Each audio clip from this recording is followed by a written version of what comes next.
हाँ जी मेरे दोस्तों, नमस्कार। कैसे हैं आप लोग? स्वागत है आपका आपके अपने YouTube चैनल उड़ान कैंपस बरवाला पर। दोस्तों, आप सभी को पता है CET का एग्ज़ाम बहुत ज़्यादा नज़दीक है और CET के लिए आपको अलग अलग सब्जेक्ट और बेहतरीन तरीके से पढ़ने पड़ेंगे। इसी कड़ी में हम आज आपके लिए लेके आए हैं हिस्ट्री यानी इतिहास की एक बेहतरीन शानदार मज़ेदार क्लास। हिस्ट्री यानी इतिहास की एक शानदार जानदार मज़ेदार बेहतरीन क्लास लेके आए हैं। तो जब भी आज दोस्तों हमारा हिस्ट्री का इंट्रोडक्शन रहेगा और किसी भी सब्जेक्ट को जब हम पढ़ते हैं तो उसमें उस सब्जेक्ट के बारे में जानना बहुत ज़्यादा ज़रूरी होता है कि आखिरकार उसका मतलब क्या होता है। जैसे कि यदि आप ज्योग्राफी पढ़ रहे हो तो आपको पता होना चाहिए ज्योग्राफी का मतलब क्या होता है। यदि आप हिस्ट्री यानी इतिहास पढ़ रहे हो तो इतिहास का भी पता होना चाहिए कि आखिरकार इतिहास होता क्या है। यदि आप पढ़ रहे हैं साइंस यानी विज्ञान तो विज्ञान का भी पता होना चाहिए कि उसका मतलब क्या होता है। तो हिस्ट्री को हम पढ़ेंगे, इस हिस्ट्री के बारे में पढ़ेंगे कि हिस्ट्री आखिरकार है क्या। लेकिन उससे भी पहले मैं आपसे बात करना चाहूँगा, चर्चा करना चाहूँगा कैलेंडर के ऊपर। कैलेंडर ये एक ऐसी चीज़ है दोस्तों जिसका हिस्ट्री में, इतिहास में बहुत ज़बरदस्त यूज़ किया जाता है। यानी जितनी भी जो डेट पूछी जाती, जो तारीखें पूछी जाती हैं, वो सारी की सारी इतिहास में बहुत महत्वपूर्ण भूमिका निभाती हैं। तो ये कैलेंडर जो चलेगा वो किस तरीके से चलेगा, आजकल हम कौन सा कैलेंडर अपना रहे हैं और आगे आने वाले टाइम में हम क्या कुछ करने वाले हैं, वो सारी बातें यहाँ पे चर्चा करेंगे। तो दोस्तों, अभी हाल फिलहाल क्या चल रहा है भाई? 2022 चल रहा है, यानी हम कोरोना काल से बाहर आ चुके हैं। कभी 2021 का टाइम था, उससे पहले 2020 थी, 2019 थी। ऐसे चलते चलते कोई ऐसा टाइम था जहां से ये शुरू हुआ होगा। तो क्या दोस्तों इससे पहले यहाँ पे कोई दुनिया नहीं थी? ऐसा नहीं है, यहाँ पे बिल्कुल होती थी दुनिया। और इससे पहले भी जो टाइम होता था, क्या उसको हम नेगेटिव लेंगे, नकारात्मक लेंगे, माइनस में लेंगे? नहीं दोस्तों, ऐसा नहीं है। अब ये जो जीरो है ना, आजकल जो हम ये 2022 जो ये कैलेंडर अपना रहे हैं, इसको ग्रेगोरियन कैलेंडर बोला जाता है। ग्रेगोरियन कैलेंडर इसको दोस्तों बोला जाता है, इसको ग्रेगोरियन कैलेंडर बोला जाएगा। और 57 हम जो हिंदू समाज जो है जो वो यूज़ करता है, वो विक्रम संवत का यूज़ करता है दोस्तों।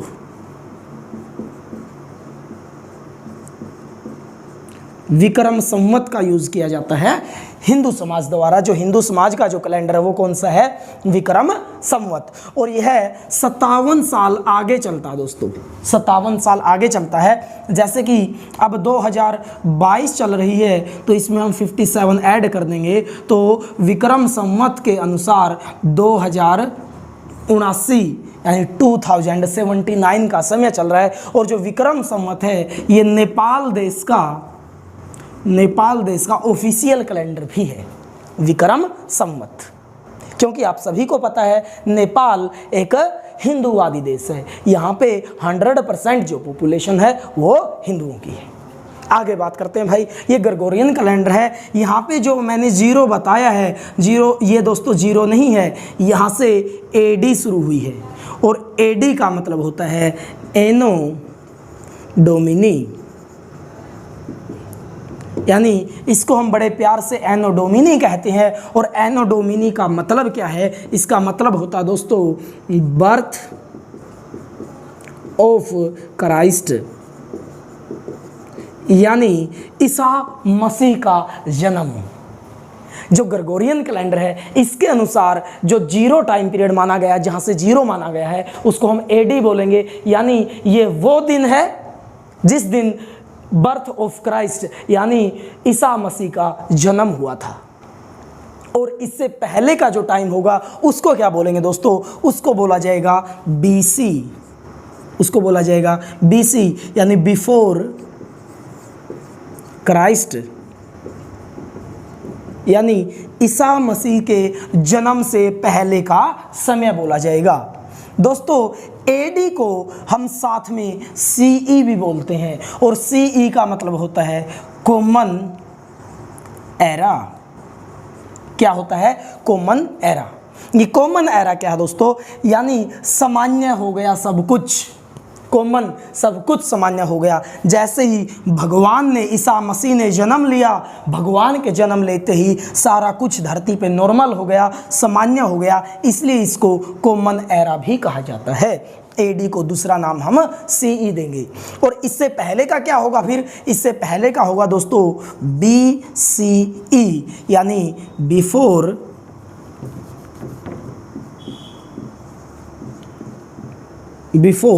Common era, before common era यानी जो कॉमन एरा है उससे पहले का समय। और जो बिफोर कॉमन एरा या फिर मैं BC कहूँ, ये दोस्तों उल्टा चलता है। जैसे कि यदि अब 500 BC का कोई टाइम पीरियड है, अब जो फ्यूचर का टाइम पीरियड होगा वो घटता चलेगा। जैसे कि 489 हो गया, इससे घट के 392 हो गया, इससे घट के 4, फिर 2, 1 ऐसे, और यहाँ पे स्टार्ट हो जाएगा AD। बात समझ में आई कि नहीं आई? 500 BC, 489 BC, 392 यानी यहाँ पे उल्टा चलेगा। और जो हम इतिहास पढ़ेंगे दोस्तों वो 5 लाख वर्ष पहले से पढ़ना स्टार्ट करेंगे, 5 लाख वर्ष पहले से पढ़ना स्टार्ट करेंगे और हम 1947 तक का टाइम पीरियड पढ़ने वाले हैं। दोस्तों लगातार अपनी क्लासेज होंगी तो CET तक हम पूरी हिस्ट्री क्लियर कर लेंगे। तो जुड़े रहिएगा उड़ान कैंपस बरवाला के साथ, और मैं हूं मनदीप शर्मा। तो चलिए शुरू करते हैं हिस्ट्री यानी इतिहास के साथ।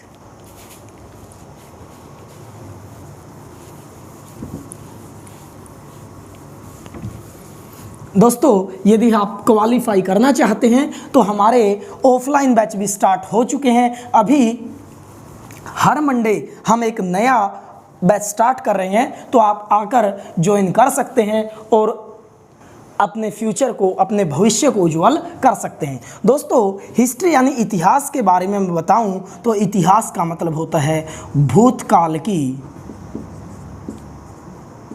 घटनाएं, भूतकाल की घटनाएं यानी भूतकाल के अंदर, आपके पास्ट के अंदर जितनी भी घटनाएं घटित हुई हैं उनको हम क्या बोलेंगे? हिस्ट्री यानी इतिहास बोला जाएगा। लेकिन क्या सारी की सारी घटनाएं ही हिस्ट्री होती है, इतिहास होती है? नहीं दोस्तों, हिस्ट्री नहीं होती सारी की सारी घटनाएं। इतिहास सिर्फ वो घटनाएं कहलाएंगी जिनके हमें साक्ष्य मिलते हैं, जिनके हमें क्या मिलते हैं? साक्ष्य मिलते हैं। दोस्तों उन्हीं घटनाओं को कहा जाता है हिस्ट्री यानी इतिहास। भूतकाल की वो सारी घटनाएं जिनके हमें साक्ष्य मिलते हैं उन्हें बड़े प्यार से हम बोल देंगे इतिहास। उम्मीद करता हूं समझ में आ गया होगा। हेरोडोटस नाम जरूर आपने सुना होगा। हेरोडोटस, इनको फादर ऑफ हिस्ट्री कहा जाता है, यानी इतिहास का जनक। इतिहास का जनक के रूप में किसको जाना जाता है? हेरोडोटस को जाना जाता है। यहां तक उम्मीद करता हूं आपको समझ आ गया होगा। अब बात करते हैं भाई आगे की सारी बातें। ये अपना हिस्ट्री यानी इतिहास का इंट्रोडक्शन था। अब हम इंडियन हिस्ट्री को 3 पार्ट्स में पढ़ेंगे। इंडियन हिस्ट्री यानी भारतीय इतिहास। भारतीय इतिहास को हम दोस्तों 3 पार्ट में पढ़ेंगे। सबसे पहला जो पार्ट होगा अपना एंशिएंट होगा, एंशिएंट हिस्ट्री। जो दूसरा होगा दोस्तों वो मेडिवल होगा।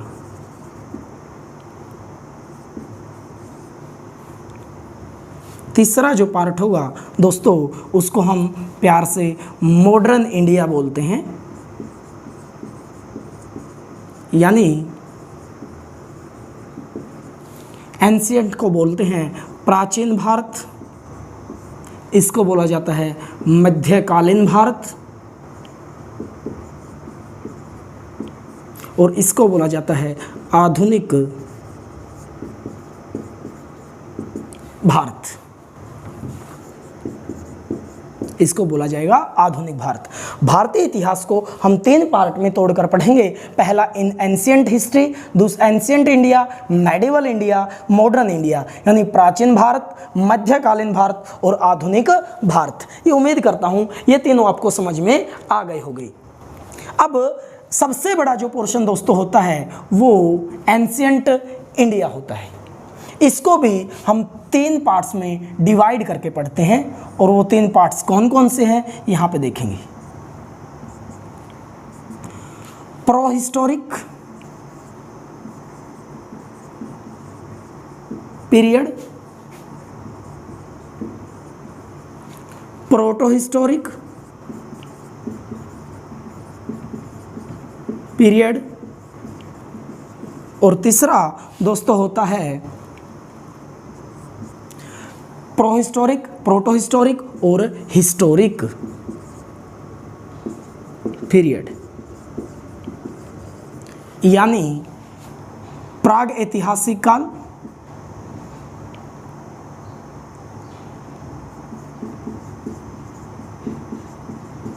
प्राग ऐतिहासिक काल, दूसरा होता है आद्य ऐतिहासिक काल,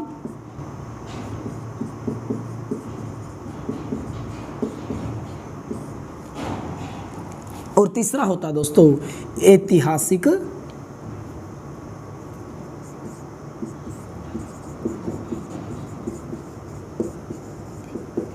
काल। Pro historic, proto historic, historic, यानी प्राग ऐतिहासिक काल, आद्य ऐतिहासिक काल और ऐतिहासिक काल। हम इनको 3 पार्ट में डिवाइड करके पढ़ेंगे। तो इन तीनों में डिफरेंस क्या है वो चीज़ देख लेते हैं दोस्तों। जो प्राग ऐतिहासिक काल, प्रोटो, मैंने आपको स्टार्टिंग में ही बताया था, जो हिस्ट्री होती है उसके साक्ष्य मिलेंगे, यानी हमें साक्ष्य एविडेंसेस इन तीनों के मिलेंगे। इसमें हमें एविडेंस मिलेंगे, एविडेंस मिलेंगे, एविडेंस हमें यहाँ पे भी मिलेंगे और एविडेंस हमें इसके भी मिलेंगे। लेकिन इसके जो हमें एविडेंस मिलेंगे दोस्तों वो एविडेंस हमें रिटर्न में नहीं मिलेंगे। रिटर्न के अंदर एविडेंसेस यहाँ पे नहीं मिलेंगे। और ऐसी हिस्ट्री का ऐसा पीरियड जिसमें हमें एविडेंसेस तो मिलते हैं, साक्ष्य तो मिलते हैं, लेकिन वो लिखित नहीं मिलते, उसको हम बड़े प्यार से प्राग ऐतिहासिक काल बोलते हैं। क्या बोलते हैं दोस्तों? प्राग ऐतिहासिक काल बोलेंगे। लेकिन प्रोटो हिस्टोरिक वो होता है जिसमें एविडेंस मिलेंगे, साक्ष्य मिलेंगे,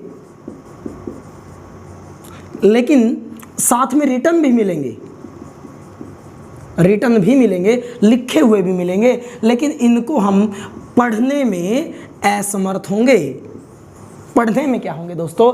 असमर्थ। यानी इस टाइम पीरियड के जो साक्ष्य होंगे वो लिखे तो मिलेंगे हमें, लेकिन उनको हम पढ़ नहीं सकते। यानी उनकी जो लिपि होगी, उस लिपि की जो स्क्रिप्ट होगी, उसको हम पढ़ नहीं सकते।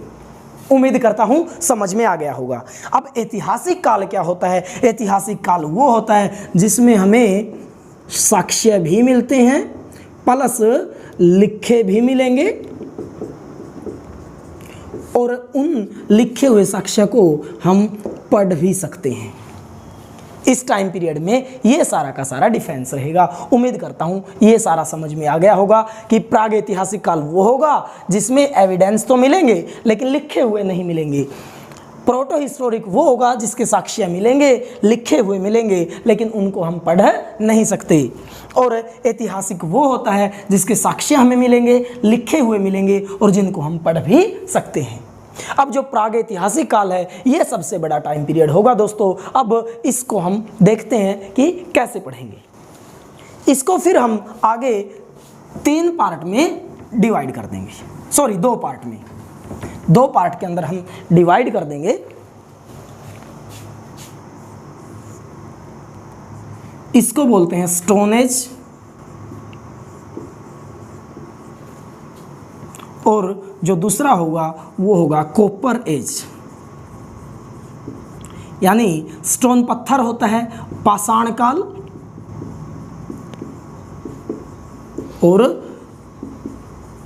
ताम्र काल। अब ये क्या है देख लेंगे।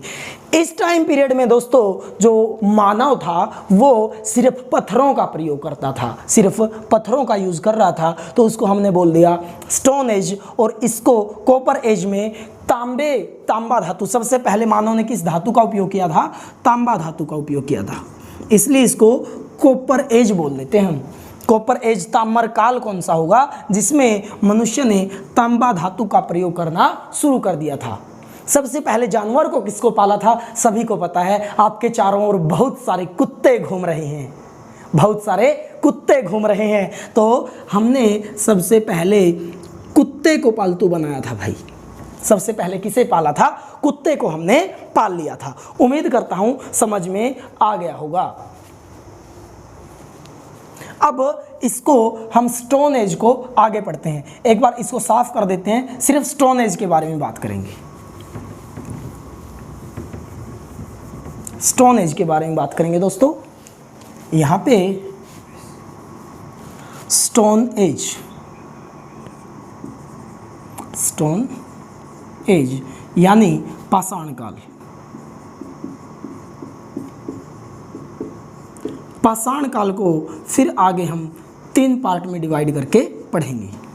पैलियोलिथिक,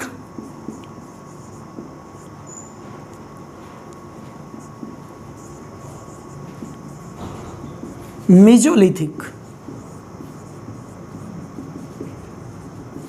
और ये होता नियोलिथिक।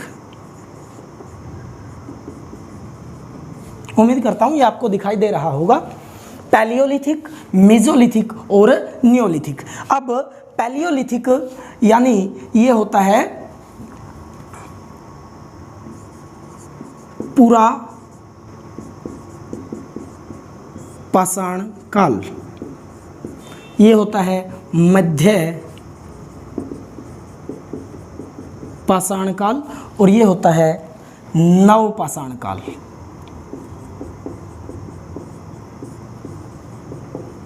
स्टोन एज को दोस्तों हमने 3 पार्ट में डिवाइड करके पढ़ा है। पहला पूरा पाषाण काल, मध्य पाषाण काल और नव पाषाण काल। यानी स्टोन एज जो है पैलियोलिथिक, मेजोलिथिक और नियोलिथिक, इन 3 पार्ट में हमने डिवाइड कर दिया और ऐसे पढ़ रहे हैं। अब जो पैलियोलिथिक था इसमें हमने क्या किया, मेजोलिथिक में क्या किया और नियोलिथिक यानी नव पाषाण काल में हमने क्या कुछ किया है वो चीज़ हम देख लेते हैं। भाई जो इसका जो टाइम पीरियड रहेगा दोस्तों, मैंने पहले ही बताया था कैलेंडर हमारे लिए बहुत ज़्यादा ज़रूरी है। और उसमें जो पैलियोलिथिक था पूरा पाषाण काल है, ये 5 लाख वर्ष से शुरू हुआ, 5 लाख BC से, 5 लाख BC से स्टार्ट होकर 8000 BC तक टाइम पीरियड रहा। किसका? पैलियोलिथिक पूरा पाषाण काल का टाइम पीरियड रहा है। अब मध्य पाषाण काल का दोस्तों 8000 से लेकर 8000 BC से लेकर 4000 BC तक का जो टाइम पीरियड है वो मेजोलिथिक में रहा है। और नियोलिथिक में दोस्तों 4000 से लेकर 4000 BC से लेकर 2000 BC तक का जो टाइम पीरियड रहा है दोस्तों वो नियोलिथिक टाइम पीरियड रहा है। इसके अंदर दोस्तों मध्य पाषाण काल के अंदर हमने आग की खोज की थी। वही आग जो आपके सीने में अभी लगी हुई है, और नौकरी को पाने की जो आग है ना, वो जो आपके सीने में अभी लगी हुई है, वो मेसोलिथिक मध्य पाषाण काल के अंदर आती है। इसी टाइम पीरियड में हमने आग की खोज की थी। और नव पाषाण काल के अंदर हमने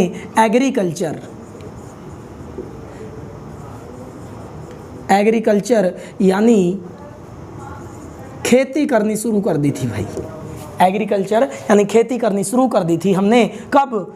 नव पाषाण काल में। पेपर में जो क्वेश्चन है वो ये पूछा जाएगा कि हमने एग्रीकल्चर कब स्टार्ट की थी। ऑप्शंस होंगे पैलियोलिथिक, मेसोलिथिक या नियोलिथिक, यानी पूरा पाषाण काल, मध्य पाषाण काल या फिर नव पाषाण काल। तो बड़े प्यार से हम ऑप्शन टिक कर देंगे। नव पाषाण काल में हमने एग्रीकल्चर यानी खेती शुरू कर दी थी। ये तो बात हुई स्टोन एज की। अभी मैंने आपको बताया था कॉपर एज। तो फिर कॉपर एज इसके बाद आएगी। तो कॉपर एज का जो टाइम पीरियड था दोस्तों, वो रहा 2500 बीसी। 2500 बीसी तक का जो टाइम पीरियड रहा दोस्तों, वो कॉपर एज का रहा। और इसके बाद का जो 2500 से लेकर अब ये तो सारा किस में आया है? प्रोटो हिस्टोरिक में आया ना, प्रोटो हिस्टोरिक में आया है। अब 2500 बीसी, बल्कि इसको हम 2500 की बजाय 2000 तक भी ले सकते हैं। इसको 2000 तक भी ले सकते हैं, कोई खास बात नहीं है। 2500 बीसी से लेकर जो 600 बीसी तक का जो टाइम पीरियड रहेगा दोस्तों, वो प्रोटो हिस्टोरिक यानी आद्य ऐतिहासिक काल का रहेगा। और 600 बीसी से लेकर 712 एडी तक, 600 बीसी से लेकर 612 एडी तक का जो टाइम पीरियड रहेगा, वो टाइम पीरियड रहेगा दोस्तों हिस्टोरिक यानी ऐतिहासिक काल का रहेगा। 600 बीसी से लेकर 712 एडी तक। और आप सभी को पता है 712 के अंदर पहला मुस्लिम अटैक हुआ था, मोहम्मद बिन कासिम। और जब मोहम्मद बिन कासिम ने ये अपना, मान के चलो इंडिया है और यहाँ पे मोहम्मद बिन कासिम आया था और उसने यहाँ पे पहला अटैक किया। और वो जो अटैक है 712 एडी में किया था। इसीलिए पहला मुस्लिम अटैक मोहम्मद